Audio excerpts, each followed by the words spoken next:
Time for the 49ers Rush Podcast.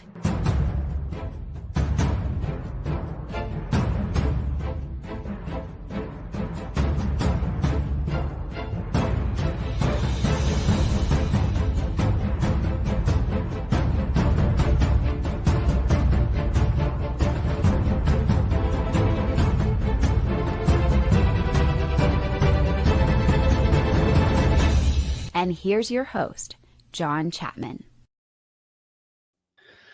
What is going on, faithful? It is absolutely incredible to be with everybody today, and I'm pumped because this is a weird thing. Ant and I were talking before the show. We are at the halfway point of the season. The 49ers have played 8 of their 17 games. There's no true midway point with everything because it's, 17 is a weird number. But, man, Ant, how are we doing today? And what was your kind of reaction, or how do you feel that, man, the 49ers have already played 8 games this season? Yeah, it surprised me. You sent over that it was kind of the midway point, and I didn't even realize it. It feels like this season, for whatever reason, just got started, and here we are. We're almost halfway through, and I guess the conversations about playoffs and all that have to get more real because that's kind of what you're starting to build for. You got the trade deadline just around the corner. That's next week. It just feels like it jumped upon us, and here it is, and now it's time, to go finish the season. The 49ers got an opportunity to do it. I think it's still available to them to make the playoffs, but yeah, I can't believe we're here, John. It's a trip, man. It's kind of fun. Like, I get a little bit of nostalgia. Shout out to my man Matthew. He says, #CC, what's up, JC Niners? Week 9 G-Men. So much of my vernacular and how I see things is how we raised in the 90s. And like Chris Berman is a foundational piece in my, like, what I hear, what I see. The G-Men, the New York Football Giants, right? Like it's just, those things are burned into my brain. And shout out to Matthew. I see the G-Men and I just go straight like 90s Berman, who's still freaking dominating and still doing his thing, which I freaking love. So this episode, a little bit different. Coach approach. We're going to spend some time. We're going to look forward to the Giants. We're going to talk a little bit of matchup. We're going to talk a little bit about some things that can be adjusted after last week needs to be adjusted. But I do want the first part of this show, and I want your opinion as well. If you are watching or listening or whatever, if you're around live, who are the best players so far this year? I did a top 11. I couldn't cut one of these off. And then who are the 5 biggest liabilities player-wise, right? Now, you have to add some caveats to that because I want this to be a focus moving forward piece. So, like Fred Warner, players that are, injured, currently injured. I'm not putting Bosa and, Fred Warner involved in that. And I want players that have played a minimum of 4 games. So as we add these qualifiers and, if you're watching this, I want you to answer kind of who comes to mind. You don't have to do a full top 10, but who are some of the top players? Who are some of the biggest liabilities? I don't want to say worst. I don't want to say like, whatever, but like players that have cost us so far. So as we start this show, it's almost kind of like a report card of sorts, this idea of who has contributed the most. And man, we're going to go kind of out of order because the AFC players of the month were just announced. And sure enough, the 49ers had a player involved. Nobody could have predicted before the season start, but our man Eddie Pinheiro comes in as the special teams player of the month. Number 2 on my list was Eddie Pinheiro. Talk to me about Eddie P, how you feel whenever he goes up there to kick a kick, the difference between number 4 and what we have now. Tell us about this kicker, man. Hey, he's been the model of consistency. This is exactly what the 49ers were hoping they were going to get when they made the move. And they knew the move was going to be tough to make because Jake Moody was an investment. But Eddie Pinheiro is just a solid NFL kicker. He's proven it throughout his entire career. I love the fact that he was waiting for the right opportunity, turned down Atlanta because he wanted to win. I love that part of it. But he's just been rock solid, and even when there's been some kicks that have been a little interesting, like off the, the uprights and things like that, it still goes through. It just shows, Eddie's kind of got a little bit of juice to him. So I think that this was a great move by the 49ers. It's the closest thing we've had to Robbie Gould where it's almost automatic. You can tell Kyle feels really comfortable running him out there now. And really, I do too. When when Eddie's coming out there, I don't even worry about it if it's going to go through. I just expect it to. And that's a good feeling to have as a 49er fan, because it has not been like that since Robbie Gould retired. It's a trip, man. And again, just another stake in the claim. Never draft kickers, never draft punters, because you picked this guy up super late. He was one of the last available kickers after the season was already underway. And yeah, like, dude, simple. It's simple. Never spend draft resources on kickers or punters. And little spoiler alert, punter's going to show up on this list too in a positive way. I thought he was the best player of the week. Offense, defense, special teams. Thomas Morstead was the number one weapon last week, which is never good when your punter is. Now, my number one player, Christian McCaffrey. I feel like you said the word consistent, and whenever I did this list, and we had our Zoom hangout with our brain trust last night, and they kind of helped me, move some guys up and down. There were only two consistent players on the entire 49ers roster that I could say with ease: Christian McCaffrey, Eddie Pinheiro. CMC, is there any doubt who the 49ers offensive player of the year is to this point, that it is Christian McCaffrey and nobody else? No, I don't think so. I mean, Christian McCaffrey's just done it all. He has been whatever the 49ers needed him to be. And then when there was no weapons, there was no Juwan Jennings, there was no George Kittle, there was Christian McCaffrey. He was making those plays. The only thing that stopped him from getting 100 yards from scrimmage this last week was complete ineffectiveness and lack of opportunity to even get the ball. Besides that, he still made things happen. He's just a tremendous player. And all the talk about him losing a step, I think, can now be put in the background. The way he operated in the open field last week on that catch, he jukes one guy, he makes another guy almost miss. He still got it. And Christian McCaffrey's been big for the 49ers. And with George Kittle back, it's been a lot better for this offense overall. I know it didn't show up last week, but I think that it's still going to be something that shows up. McCaffrey can do it all. He puts in the work, and I don't think there is a better dual threat running back, in my opinion, than Christian McCaffrey.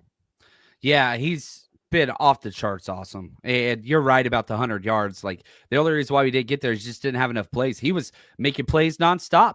Even late, he continued to make plays, which I thought was huge. Shout out to my man, Zach Halter, coming in with the super chat. You are the freaking man. He didn't have a question attached, but don't super chat again. If you do have a question or comment, just put it on there. We'll pull it up on the screen, but just want to say thank you for your support. You're the man. All right, which brings me to my number 3. And again, talk about a complete 180. I have been anti-McCorkle for a very long time, but this dude comes in, you go 4-2 as a replacement. That's off the charts. Like, if we don't have Mac Jones, you could flip. I think you'd be 3-5 this season.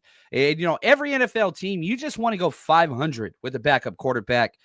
It's the exact opposite. Mac Jones comes in number 3. Has he been perfect? No. Is he coming off one of his, lesser games? For sure. But even in this, game that you just lost to the Texans, his 3 best passes were incomplete because of the wide receivers. Like, you pull down those Sky Moore deep pass, he can find the ball. Juwan Jennings doesn't play hot potato and just throw the ball up in the air. Juwan Jennings doesn't drop. We still scored a touchdown right before the half, but, awesome throw going across the middle. He got scared of getting hit again. Mac Jones, number 3, issues with that? No, I don't have any issues with Mac Jones being that high, because if you look at what we had last year with Brandon Allen and Joshua Dobbs, we wouldn't have won these football games. They would have lost. And the real truth is that Mac Jones has played pretty well. That game that he had against the Rams, I think, is the staple game you can kind of look at and see how well he played and how he competed and the toughness that he displayed in that game. And I think that tells you everything you need to know about him. I think he's proven that he's probably one of the back end 32 starters in the NFL. I think he's capable of doing that. So he's doing his job. And the 49ers got somebody they know can go out there and has enough moxie to make the throws that it needs to make and can keep you competitive. That's really all you can ask for from your backup quarterback. So he's done a lot for the 49ers, 4-2. He's done a pretty good job of taking care of the ball. A couple of those interceptions are not on him. Those are on his wide receivers. So he would have a 2-to-1 ratio if you take those off of him. And I think that is good NFL football. Would I like him to be a little bit better? In some cases, he's missing some guys here and there. Absolutely. But the 49ers are not where they're at if they didn't have Mac Jones to come in as the backup quarterback. Dude, you think he plays this week? I think he is going to play this week. I've been wrong about this Purdy situation. I'll say it nonstop. Like, I don't know. I think it's going to continue to be number 10. Yeah, I think it's going to be Mac Jones too. some of the things that Kyle Shanahan's saying, it comes really down to Brock Purdy and how he feels and the comfort. And I don't know if they feel comfortable playing him at MetLife. I wish he could play this week, Brock Purdy, because I'd love to see him get some of the rust off against the Giants before they go play the Los Angeles Rams, if he's going to play in that game. But we'll see. I mean, Mac's capable. He's up for the challenge. The one thing the New York Giants can do, though, is rush the passer. So that'll be interesting. Yeah, that's huge. And again, just if you're just now joining us, Niners fan says, how dare you guys not put Jake Brindle on the list? Again, can't be currently injured. So Bryce Huff, Jake Brindle, these guys, Yetur Gross-Matos, like Fred Warner, not involved in the positive or negative, because I think those guys are going to miss a substantial amount of time. I think we're still a couple weeks out from Huff and Brindle returning. So just trying to focus on the here and now. So CMC 1, Eddie P 2, Mac Jones 3, and a lot of people kept putting Diamador Lenore should be number 1. I have him number 4. The main reason, Demo's been awesome as advertised, but you can't lead the NFL in penalties. He's got 8 penalties. Like, it could have been twice as many, if I want to be honest with you. You watch that tape, that dude is tugging and holding past 10 yards. However, giving up no touchdowns again. Continues to be awesome. Teams are not throwing at him. Instead, they're throwing at the slot corner. They're throwing at the safeties. They're throwing at the opposite corner. I had Trent Williams 5, Demo. I wanted to move Trent Williams up above Demo, but I put a poll out there on Twitter, and it was like 80%. So maybe I'm wrong. So let's bunch these two together. Trent Williams hasn't been the Trent Williams we're used to, but he's still the best offensive lineman we have by a tremendous margin. So talk to me about Diamador Lenore, Trent Williams, how you slate those two, and are we justified with having Demo 4, Trent 5? I think there's an argument that Diamador Lenore could even be higher on this list. So I get what people are saying. He has played really well, and that's been one of the saving graces of this 49ers secondary is they have to give no help to Demo. This is what they were hoping Charvarius Ward was going to be able to do last year, and we know he had some off-the-field things that really distracted him. But Demo's locking down one side. I don't mind the physicality. I know physicality leads to penalties, but for the most part, this is what you expect from the type of defense the 49ers like to run, and I like Demo getting out there and getting physical. I think him at number 4 makes sense. I think he could easily have been a little bit higher than this, but when you look at Christian McCaffrey, he's been the driving force. Eddie Pinheiro completely stabilized the special teams. They're actually getting better now. And Mac Jones, without him, you don't win. So you have to put Diamador Lenore kind of at 4. So when you talk through it, it makes sense. Diamador Lenore deserves to be there. He's a really good player. He is. Shout out to Lieutenant Simple Jack. That's Rob Louder of the Striking Gold podcast. He says, might be my favorite weekly 49ers episode. The old hat tip, and I hear it in the Kermit voice. I freaking love you, Rob. You are the best of the best. And Zach, who gave us a super chat earlier, said he just wanted to say thanks for helping make the season enjoyable. Is all he wanted to say. And I probably shouldn't say this on the show. I want to say this on the show. I get the most emails and comments and DMs talking about this episode every week, which is funny because it's one of our least watched, downloaded ones, but we are catering to our base. The coach approach is becoming like a favorite of a lot of people, which means the world to me. So I just want to say thank you. And for everybody watching, go support 49ers Cutback, Patreon, everywhere, subscribe, YouTube. It's all over the place. Ant's the best of the bunch. Whenever I need draft or film or offensive line stuff, first stop shop, man. Really appreciate you, Ant. You are the freaking man. Now, I think that there is a drop-off. So I have 11 top players. CMC, Eddie P, Mac Jones, Demo, Trent Williams. I think there's a drop-off. And I know I'm biased because this is one of my favorite players, and I feel like we get a second chance. The low point of the Texas game for me was whenever I look down, we're getting our butts kicked. I look down and I see the cart come out. And I see this defensive lineman that I have loved for 2 years on it. And it was the lowest point in the game. But turns out he's limited and he was at practice yesterday. I have Sam Okuwanu, number 6 on this list. Consistency is the major issue of this team. This dude's probably number 3 on my consistent meter, if I was going to make up a metric really quick. Sam O, number 6. Crazy? I mean, it's tough because I do think there would be guys ahead of him, but, like for Bryce Huff, for instance, we have the caveat, he's injured. I think that he would be ahead of him. But I do think that Sam Okuwanu's been a consistent person that they needed, whether it was being a base down defensive end or now being one of the main pass rushers. I do think he's done a good job. I don't know if 6 is where he sits, but overall, I can't say that he doesn't deserve to be on this top list because he does. He's just been a consistent player, and the 49ers have needed consistency on defense. And I think that, Sam Okawanu deserves to be recognized for what he's done. In fact, when he got hurt last week, I was very disappointed because I'm like, oh, no, that's a guy we can count on every single week. That's part of the reason I was happy the 49ers signed Cleveland Farrell to the practice squad, because that was another guy they used to be able to count on every week to go produce. And so, Sam Okawanu deserves to be on this list. Oh, I freaking love it. I love it. I'm glad I'm not alone. I always get worried, and it's going to be like, John, you're crazy. At some point, you got to be, John, I think you're crazy. Like that. I need to hear this at some point during today's episode. It's important. It's important for my life. All right, number 7, I got Alfred Collins, the rookie. It's up and down, and I thought that the Texans game, especially the second half, was some of his worst tape that I've seen. First half was good. They put too many snaps on him. He got 50-plus snaps. I think that's a mistake. I don't think he's ready for that yet. But, I mean, single-handedly delivered that Rams game victory. Like, imagine if you were 4-4 right now, 2-1 in the division. Like, that would change the entire narrative of where you are this season. Alfred Collins, the big man, my favorite draft pick, and I got a lot of flack for that. But big number 95. What are you seeing? What are you liking? Do you put him as a positive, even though there's a long ways to go for him? I think it has to be a positive. He's definitely gotten better every single week and improved. You're still going to see some of the negative plays where he gets his pad level a little bit too high. This was the Javon Kinlaw syndrome as well. Big guys who play tall, but he makes plays and he does go out there and compete. And it's one of those things where when he gets beat the next play, he might make something happen for you. He gets his hands up in lanes and knocks the ball down. I think Alfred Collins is doing pretty good, and I'm definitely excited with this play. You're right. Last week he played too much.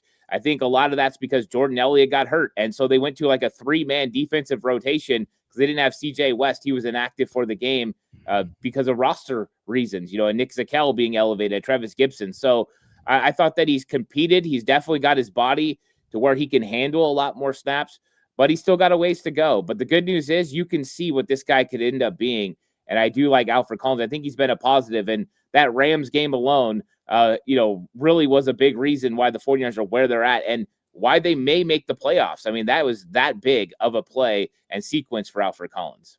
Yeah, it was huge. And, right after him, I've got number 8, Colton McKivitz, who, if we take away the Texans game, I think he would have been a top 5 player for me. Dude just got abused. But Will Anderson beat everybody. He beat all 5 of the offensive linemen at one point or another. He beat Colton McKivitz several times, which was pretty rough. But Colton has improved dramatically in the run game, which he might be our best run game blocker right now. Like, is that weird to say over Trent? But he still gets beat around the edge by those speed, bendy edge rushers continuously. Even in his best game of the season against the Falcons, still gave up a sack. So I don't know. Like, I struggle with Colton McKivitz because I think he's having his best year back-to-back. Didn't hold out. The antithesis of Juwan Jennings. Exact same contract situation. Showed up every day. Never complained. Never bitched. Never held out. Never did anything. Gets rewarded. I think he's been playing well. I have him number 8. Yeah, I think he's been playing well. I think that the certain matchups are really bad for him. And I think we've known this for a long time when it comes to the 49ers. They've had matchups when it comes to right tackle that are bad. And for Colton McKivitz, it's guys like Byron Young and Will Anderson and these guys that can generate speed off the edge. And Anderson was getting extremely wide on the wide 9 and just coming with that elite speed. And he was doing it to everybody. You're right. I think that there's going to be tough matchups for Colton McKivitz, and Kyle Shanahan has to scheme it up, and he was doing that. He was trying to chip him, and he was trying to give help because those are just going to be tough for McKivitz. He's a little slow to get out there compared to everybody else. At least he's a little bit different from McGlinchey. McGlinchey struggles with strength, too. McKivitz can handle the guys who bring pass rush with the strength, and he can kind of anchor against those guys. So it's one particular type of player that gives him a problem. Not every team has those speed guys. So I do think that he can hold up, and the run blocking has been a lot better this season, even though against the Texans, it wasn't that great. Yeah, I'm with you there. Now, There is one player that is not on my list that I know people are going to be mad at me about, and we haven't said his name yet. We still got 3 more to go, but next I want to talk about a player that I did put on my list, positive or negative. But before we do, real quick, right here. You know that one guy in the group chat who had a 5-leg parlay week 1 and just wouldn't shut up about it for the rest of the season? That could be you. My bookie makes it super easy to get into the action. College football, NFL, super contest, survivor pools, casino, blackjack, whatever it is you want, they got it. All the spreads, player props, and in-game lines you could want all under one roof. And if you're new to my bookie, use our code 49ers, 49ERS, up to $500 is fully covered. You make your play. Let's say it doesn't hit. You get all of it right back up to $500 when you opt in using your bet back bonus, and you get it back. It's just what it is. Comes with a one-time rollover if you use it. Now, no better time to jump in, no better place to play. Plus, we have all of our weekly bets and season bets up on our Patreon and the 49ersrush.com. So if you don't know how to get started, we've got it made for you. We show you what we bet. We show you what's out there, and we will cover that with you. It's going to be a good time. So football's back. Let's make some money with my bookie. Promo code 49ERS. Let's go. All right. I want to talk Kendrick Bourne. Not on my list. He's not on my list. Should be on the list. I think that he's had some great performances. Obviously, the back-to-back 140-plus yard games. But, Coach says, John, Kendrick Bourne has been clutch for us. To be honest, it's easy to say Mac, but Mac was assisted by Kendrick Bourne for weeks. He completed some big, pretty down third. I agree. I single-handedly hold Kendrick Bourne responsible for that Jacksonville game that we lost. Single-handedly. Like, still messing up, still not lining up right, still not blocking well, still having issues, but he has been good. The coach and me, I can't get past. This is a character flaw. I know I have issues. I can't handle mental mistakes that take place nonstop. I do wish we would throw him the ball more, but I didn't put him on my bad list either. So he's not naughty. He's not nice. He's in between. He's definitely top. I think I would put him 12 on my list. But is this the point where I'm crazy? Is this the point where you call me crazy? I do think Kendrick Bourne should be in the top 11. He carried the 49ers 2 games. You're right. The Jacksonville one wasn't good. Him and Brock Purdy struggled. He couldn't catch that one that was like a 3-yard pass. So he had a bad game, but he responded after that.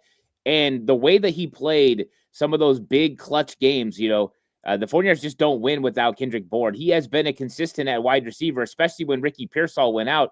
Mac really relied on Ricky Pearsall.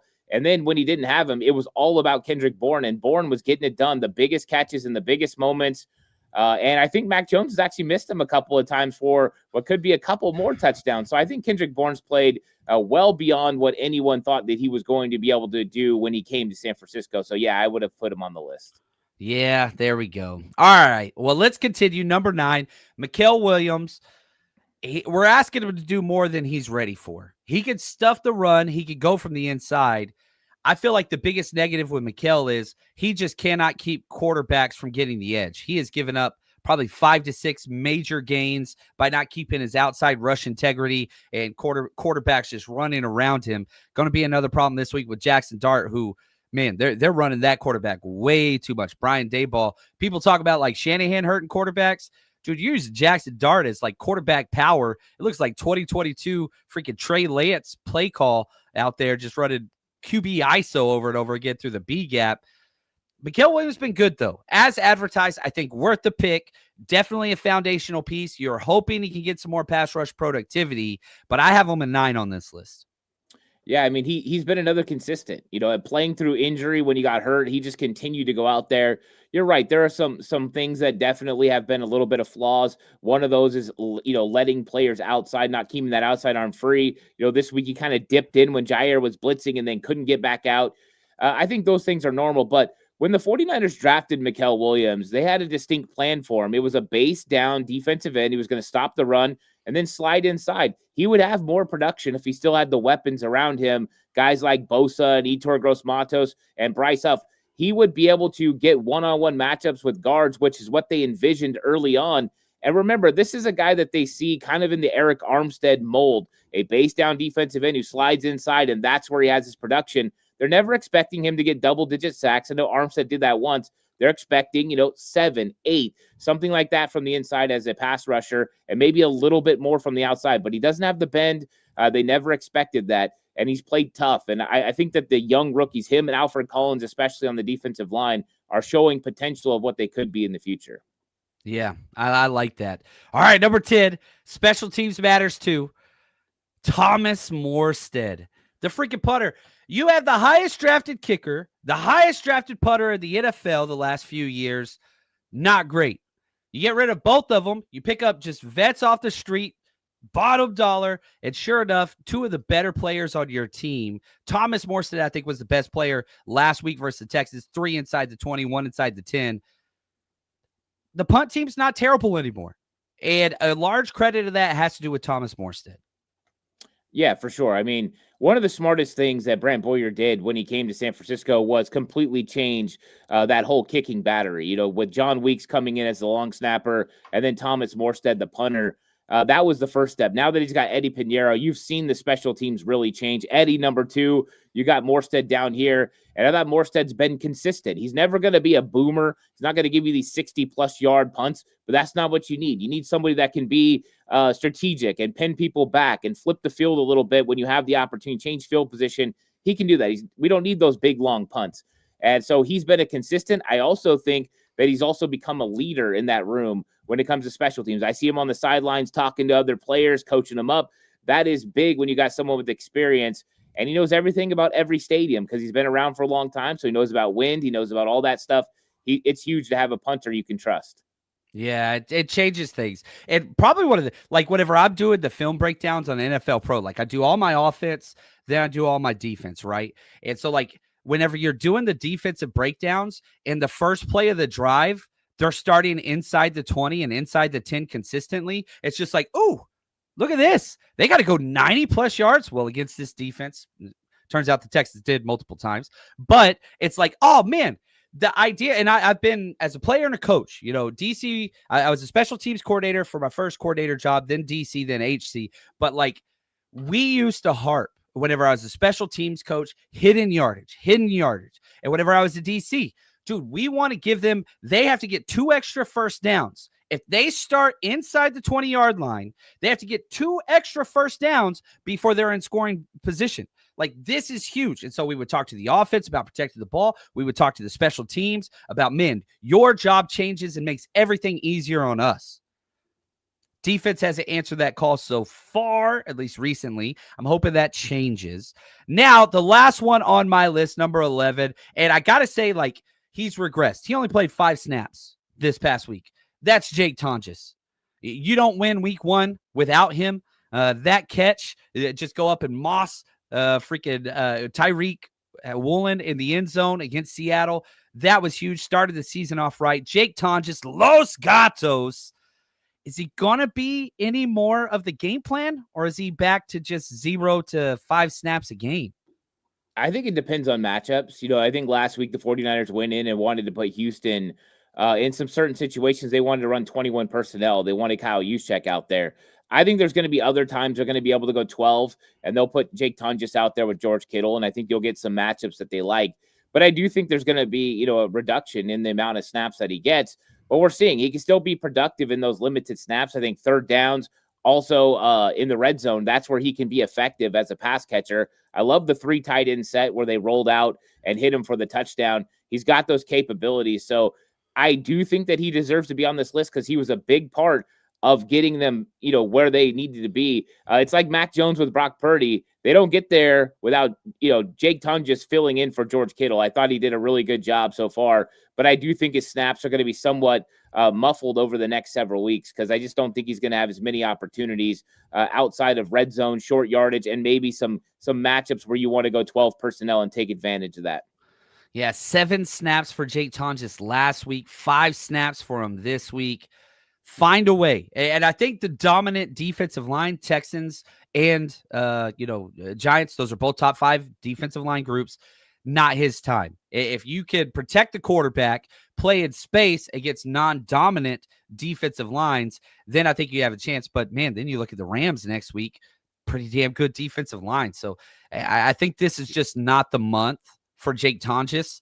But after that fact, I think it's back to Tonjes' time a little bit. I'd like to see him up around that 20 snap rate personally, and get him out in space because he's a reliable pass catcher. I'd rather have him out there than Sky Moore or, a lot of these other wide receivers that just don't offer much. Now we're going to flip the script and we're going to go with my top 5, bottom 5 biggest liabilities. And again, no injuries, have to play at least 4 games. That's what we're going to be talking about right after this. 49ers Rush Road Trip is going into its 6th year with over 40 events at road games. If you are traveling to see the 49ers play this year, you got to come party with us. And on top of that, we give games, trivia, giveaways. We've partnered with TickPick this year. All you have to do is search 49ers Rush on any of the TickPick sites, apps, you name it. And on top of all of that, best dressed, giveaways, autographed jerseys, kids are always included, and get in for free with a ticketed adult. And a lot of times for select cities, we will have 49ers legends come out and you get to meet and greet them and get an autograph. Navarro Bowman, Frank Gore, Patrick Willis, Fred Warner are all players that we have worked with in the past. And trust me, if you want to build the 49ers community, you're traveling by yourself, we got you covered. 49ersRushRoadTrip.com.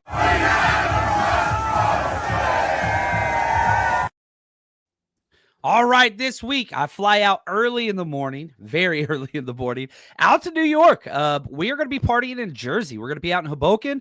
We're going to be at the Ainsworth. You want to know one of the best views of the city? We're right on the waterfront. You can see all of Manhattan. It is beautiful. The Ainsworth, wonderful facility. It's going to be packed. This one's going to sell out. Saturday's going to sell out. So please do not wait. Kids are free. We're there 4 to 8 p.m. And then our tailgate, man, our menu, we're doing a breakfast/lunch tailgate, which is going to be a blast. We're going to have like donuts, pizza, hot dogs, wings, ribs, hamburgers, our menu this week is quite extensive. So no matter what you want, you're going to find what you want with us. So come party. We're going to be out at MetLife Lot J. Once you get your tickets, you get the exact pin of where we're going to be partying. Come join us. It's a premium, all-inclusive, drinks included, food included, 3.5 hours before the game. Then we walk to the stadium. It's going to be a blast. Please come party with us. And if you're going to any other away games this year, we're going to be at every one. The frequent flyer miles are freaking tracking for John Chapman. That's all I got to say. A little tired, but that's okay. All right, let's talk about the biggest liabilities so far through this season. And I'm struggling number 1 versus number 2, but my biggest liability, I'm sorry, I'm going Juwan Jennings, number 15. The amount of negative plays, the penalties, not even lining up right on the very first play of the scrimmage, playing off whenever he should have been on the line of scrimmage, gets a face mask 2 plays later, wipes off the first down, drop passes, drop touchdown passes, yelling at coaches on sideline. He's got his worst blocking performance that we've seen in any part of his history. Juwan Jennings, biggest liability. It could change, and I hope it does change, but this is not the number 15 that we're used to seeing. I definitely don't think it's the Juwan Jennings that we're used to seeing. I don't know if that's lack of training camp, if that was some of the injuries. I know he's talked about the ribs and he has definitely been beat up a little bit. And I do think that there's not a chemistry between him and Mac Jones. I don't see them on the same page. Even when Mac has him open, they kind of are not quite on the same page. There was a slant pass. He threw it way behind Juwan Jennings. Juwan Jennings made a super crazy catch out of his catch radius, and I thought that was nice, but you just don't see it. I do think that there's been things that Juwan Jennings has done this season that were out of character. The quarterback sneak where he just stood there at the line of scrimmage and didn't go help like the other 10 players did. I thought that was interesting. And then even this week, he had a chance to rub Kyle Juszczyk's defender and create a first down opportunity with a blitz coming, and he didn't do that. Yeah. Drove me crazy. Literally went out of his way to get out of the way of the corner that he's supposed to rub. And Mac Jones is looking at him and then just like, what do I do? Like, dude, meanwhile, they're running rub routes nonstop on every third down and it's working to freaking, they're not calling anything. Oh, I was furious, man. I was furious. Sorry. Yeah, those are killers. And that's why, I can understand the frustration and why that Juwan Jennings right here, especially with the way that he's performed in the past. If you compare it to what he's done in the past, it's definitely been a down year for him. I think he would admit that. I'm hoping he's going to reset now and kind of become the Juwan Jennings that we all know and love, because this dude is an absolute stud. I love everything about the way he's played over his first several seasons with the 49ers. And so I hope he can turn it around, because they need Juwan Jennings if they're going to be able to make a run at the playoffs.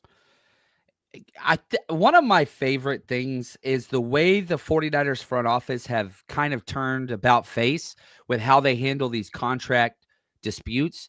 And I'm telling you, you got to show up, you got to practice, you get paid. Fred Warner extension was already practicing. George Kittle extension was already practicing. Brock Purdy already out there, gets his extension done. Colton McKivitz already out there, gets his extension done. Juwan Jennings, no, man. Debo, no, we're done. We're done with that. And, Corey says, does it not give you last season Debo vibes? 100%. But shout out to my main man, Ben, NY Niners. He says, I still believe JJ will turn it back around. We have third and Juwan again. You got to have it this year at some point. You have to. And the amount of goodwill that he built up, it's hard to remember, and it's becoming more and more distant. But if he goes out there and starts blocking, like, that's the bare minimum. Like, I understand he's hurt. I understand he's playing through a lot. That's tough. There's a big difference between hurt and injured, though.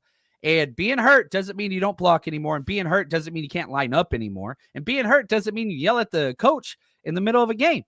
So the ribs ain't got nothing to do with those things. So I hope that it turns around. I really, really do. And I do think that Brock Purdy coming back will help Juwan Jennings. But gosh, man, I don't know. And I don't see the 49ers trading Juwan Jennings. I really, really don't, because you're going to get that cap pick, whatever, the comp pick back anyway, once he signs. Yes, it's a year delayed, but that's kind of the way the 49ers operate. So unless a team is willing to overpay for Juwan Jennings, which why the hell would you want to trade for that right now? Unless you're offering a fourth, I'm not even entertaining that, because you're going to get a 5th round comp pick for him. He's going to get 10 to 14 million somewhere. I don't know. Maybe the quarterback change. We'll see. My number 2 biggest liability is Jair Brown. Has not been good on special teams as a backup. He's out there saying he's a top 5 safety. They work him in some nickel packages, plays okay. Gets the start, They basically bench Marquise Siegel, who had some issues in coverage, for a better coverage guy. Well, guess what? Jair Brown gives up a perfect 158.3 passer rating last week, toasted for a touchdown, several missed tackles, led the team in that, several other missed tackles where he didn't even touch the ball carrier, was so off. 27, I'm done. I'm not to say he can't redeem himself, but I don't think that his personality and play style, he did make 2 really, really good aggressive plays. I just think he's too soft, too tentative.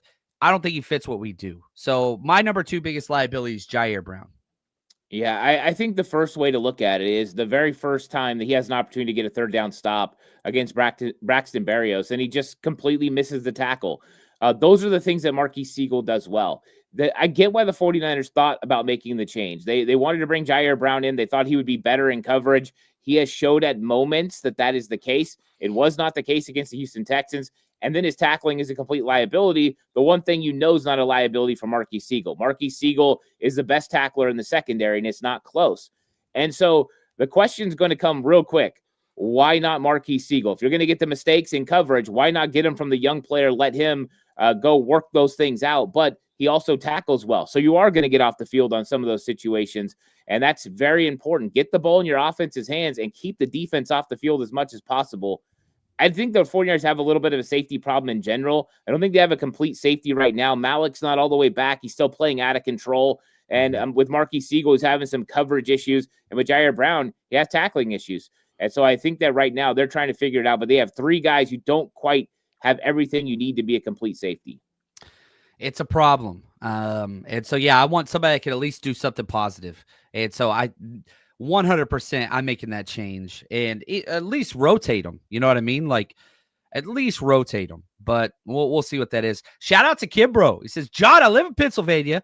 I can either go Saturday or to the Sunday tailgate, but not the game. Man, come out Saturday. We have a lot more events, a lot more stuff going on, a lot more trivia. But, we're in a parking lot for the tailgate, so that one's always a little limited. That's focused around food, drink, all that stuff. So I come out Saturday to the Ainsworth. It's going to be a lot easier for you to get in, get out, and all that stuff. So that is my recommendation there. Now, my number 3 player. D. Winters. I think he started off hot.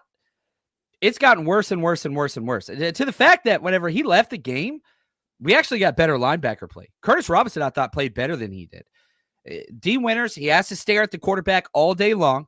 He never gets to his pass read. Even once he gets the pass key, his feet are still planted. He will never go to the flats. He's given up 5 touchdowns this season. He cannot guard the flats to save his life, even though he runs a 4.4. But it's because he has to stare down the quarterback standing in the pocket. I hate that he does that. You get the pass key read, get to your assignment. He's just on a delay football IQ-wise whenever it comes to getting that pass read. Now, outside toss, stretch, outside zone, that's when he's at his best. But if he gets that pass read, which he was supposed to be a coverage guy, he just struggles getting to the flats, and it is driving me insane week in and week out. He's put it on tape. It's bad.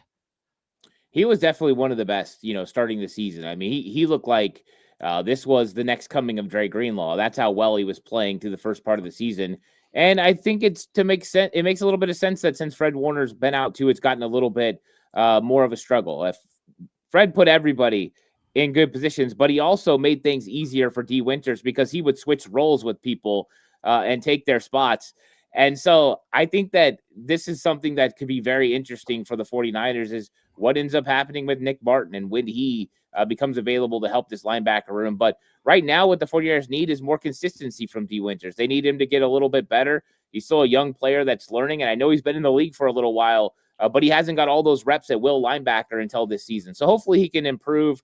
But yeah, he struggled, especially over the last 5 or 6 games. I think it's definitely been a struggle for him. Yeah, now these last 2 are going to hurt, Ant. So this is where you can come out swinging if you need to, man. Number 4, I got Dominic Pooney, and I know he's playing through a knee issue, but my thing is the mental issues, the balance. He's turned into a little bit of a waist bender. Again, I don't know how much of this is around the knee, and so it's a little bit of a Juwan Jennings, whatever. But his anchor was so awesome.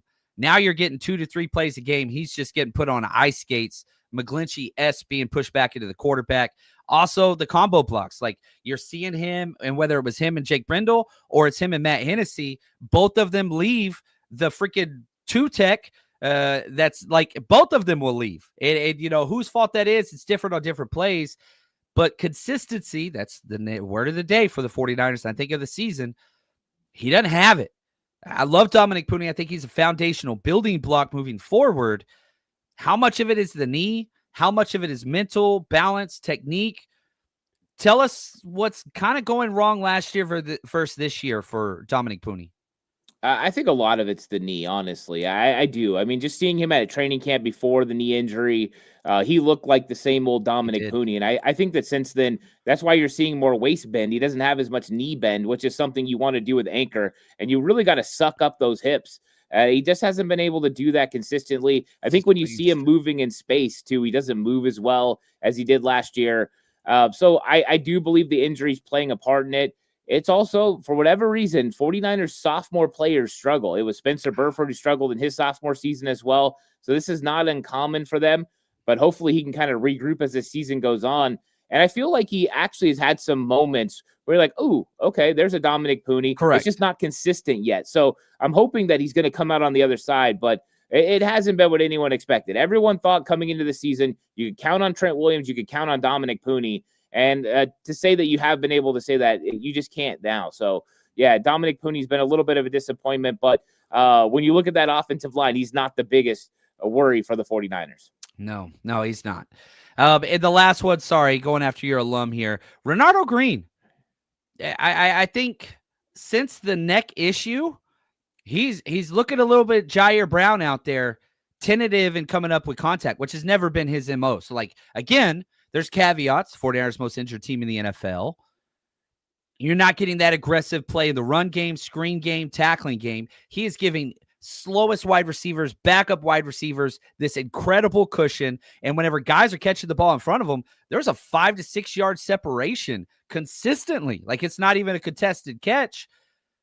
What do you see with number 2, who the 49ers bet big on? You brought in almost no corners, no competition whatsoever. Renardo Green, am I being too hard on him? Do you agree? Help us understand what's going on there. I don't think you're being too hard on him. I think that he hasn't been as physical as we expect and what we saw from him last year. And so has he lived up to expectations when it comes to physicality, helping in the run game? We've seen him get sucked in a little bit, lose the outside when he's a forced defender against the Texans. That dude was all the way in the A gap. He was all the way in the A gap as the outside force corner. What the hell was that? I don't know. Him and Upton Stout both went inside. Upton did his job, but Renardo Green did not. I think we've seen the lack of physicality. And like you said, it could be the neck. Maybe it's that. Maybe he's afraid to kind of go mix it up because he's been in and out of the lineup. And I think that's one of the concerns with Renardo Green in general. He was hurt last year. He's been hurt this year. Can he stay healthy? I think when it comes to coverage, you're right. He's been playing off a lot more. But really, when you look at the numbers, he doesn't give up a lot of catches. He doesn't give up a lot of yards either. So he's been doing a good job when it comes to coverage. I just wish he would play more physical, more tough. I was expecting him to be a little bit more feisty, like I saw at Florida State, more in the De'Ambra Lenore type role, and that he was going to start picking it up. So it has been a little bit disappointing what we saw so far. Maybe he can turn it around for the second half of the season.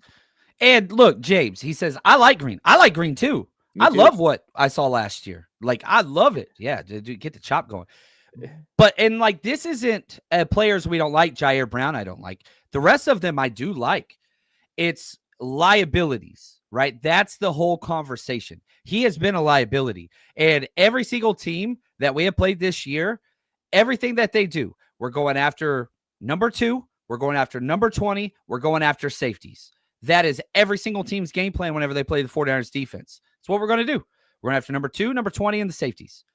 And it has worked pretty much for every single team. At some point, you got to make teams pay. And none of those guys really have done that to this point.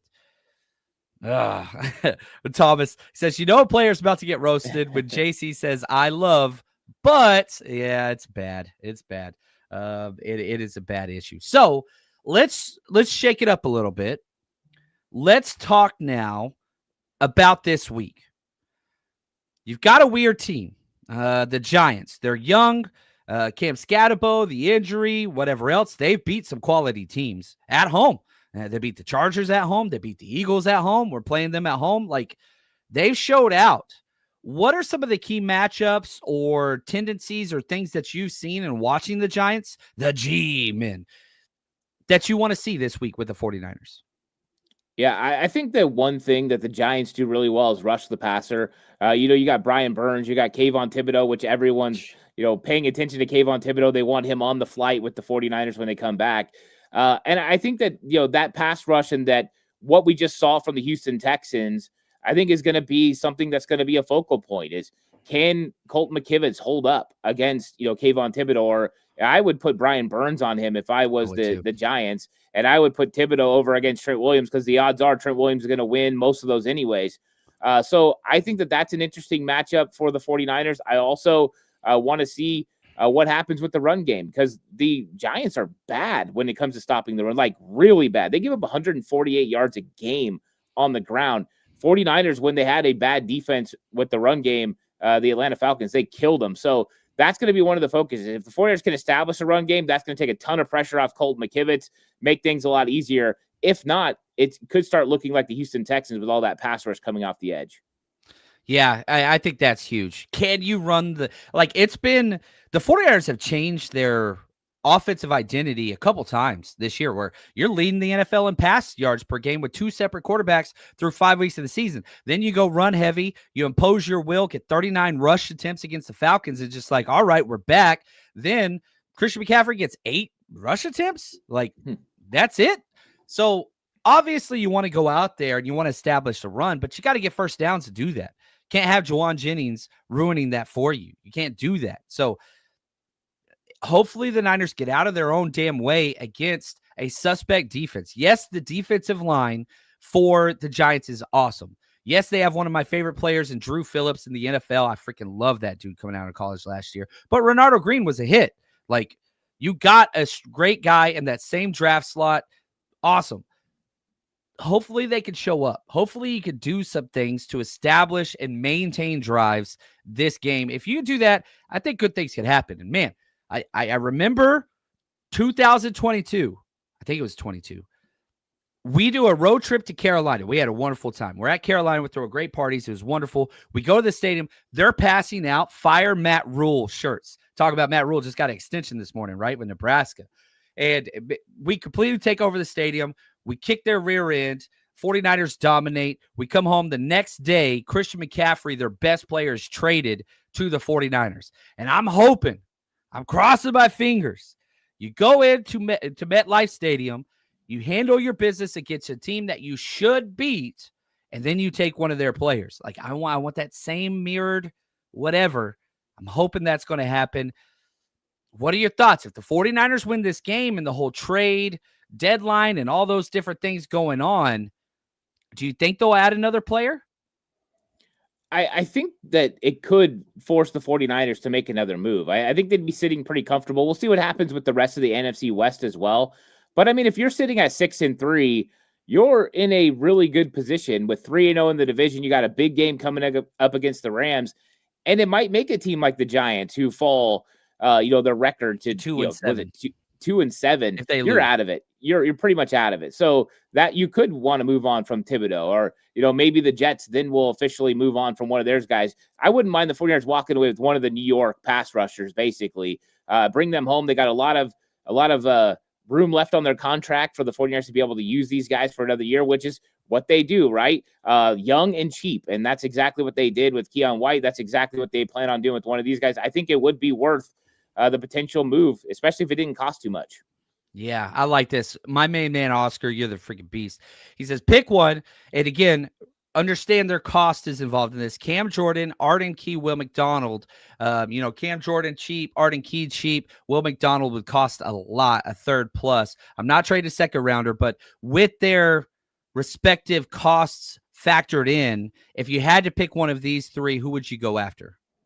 I would take Will McDonald. The edge presence, the speed off the edge, that would be huge. He's got plenty of time left on his contract, but it's not financially expensive. Yeah, you have to give up more draft capital-wise, but when you're talking about a third-round pick potentially, I think finding value, you already know what he can do in the NFL. He had 10.5 sacks playing for Robert Saleh last year, so this would be a Robert Saleh signing off on the deal. I would 100% make that move. So, okay, it's going to cost a third-round pick and a future fourth. Is that too much? Is that not enough? Not for a premium young pass rusher. No, with the amount of money they're getting on the open market right now, you'll have him, and then eventually he'll leave because you're not going to pay him. He'll leave, and then you'll get another comp pick coming back. So, yeah, I wouldn't be scared to make that move at all. And you could use that kind of pass rush because you're not just thinking this year, but you're thinking next year and what he would be able to do with him, Keon White, Nick Bosa, Mikael Williams. Oh, yeah, sign me up. So, all right, and this is where I draw the line. I'm not offering a second-round pick for anybody. You've got to, and you heard John Lynch this morning talk about the draft next year. We're not wanting to use a lot of those resources. I'm not trading a second for anybody. You've got to use those first and second round picks with the way this roster is so top loaded with blue chip, players. I'm not offering a second round pick for anybody personally. I would rather have Alfred Collins for 4 seasons than Will McDonald for 2. Like, you have to build around young cornerstones. Do you agree with that? If it cost a second to get Will McDonald, would you be interested? I would be interested for the reason because you can potentially have him for 2.5 years, the rest of this season, and then 2 more using the 5th-year option. So that's why I would be interested in potentially bringing him in. But a second is definitely steep, and you got to think that he's going to get you over the top during the time of that contract. But that's tough. But who are you going to get in the second round? You've seen so many times that it's worked and so many times that it hasn't. So, yeah, Renardo Green, Alfred sometimes Collins. better. Right. So sometimes it works, sometimes it doesn't. And you just got to bet on that. So I'm not like 100% sold, but I'm definitely entertaining it. Yeah, I'm with Cam's dad here. Build a solid foundation. No high round, trade picks. I'm not offering a second. Like if I'm John Lynch and could completely disagree with me, that's fine. I'm not trading that second round pick. I'll trade a third. But I value first, second round picks like immensely. Like that is a big deal. So would you rather have Renardo Green for 4 years or Will McDonald for 2.5, like you said? And for Will me, McDonald. you'd rather have, dude, that's your guy, Renardo Green. I know, but but I'm just saying, pass rush helps the secondary. I can find another Renardo Green. I can. I don't know if I can find another Will Anderson, a guy Will McDonald, the guy that could do that off the edge with 10.5 sacks for 2.5 years. But I mean, it's also where you're drafting at the end of the second round, right? Are you drafting in the first part of the second round? That's a lot more value. If you're drafting at the end, like you did with Renardo Green, the last pick before the end of the second round, well, that kind of changes things.